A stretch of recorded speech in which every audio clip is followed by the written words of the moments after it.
যাজ্ঞসেনীর খুলছে শাড়ি, টানছে ধরে দুঃশাসন। দায় ছিল যার গর্জে ওঠার, নিচু মাথায় সে 5 জন।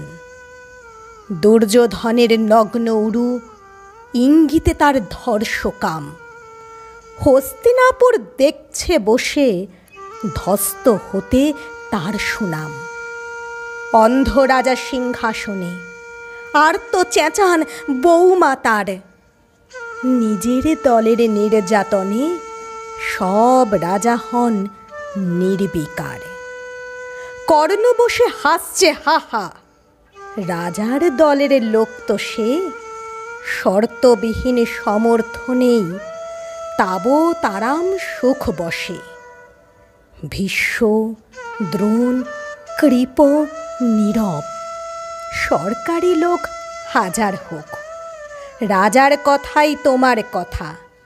তুমি যখন রাজার লোক, খল শকুনি দেখছে সবই, বস্তুত সে ধ্বংস চায়।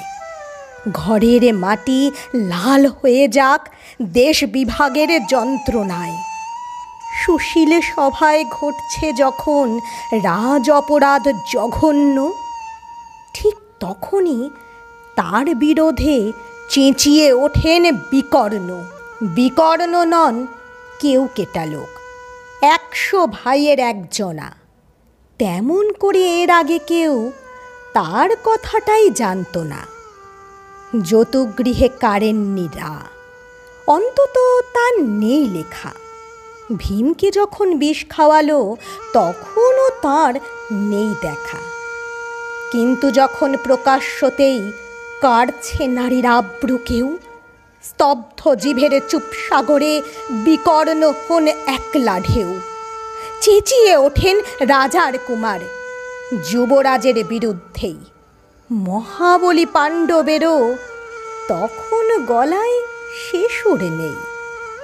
রাজাও যখন নীরব থেকে সায় দিয়ে যান ধর্ষণে, ঠিক তখনই সমস্ত যুগ বিকর্ণদের স্বর শোনে।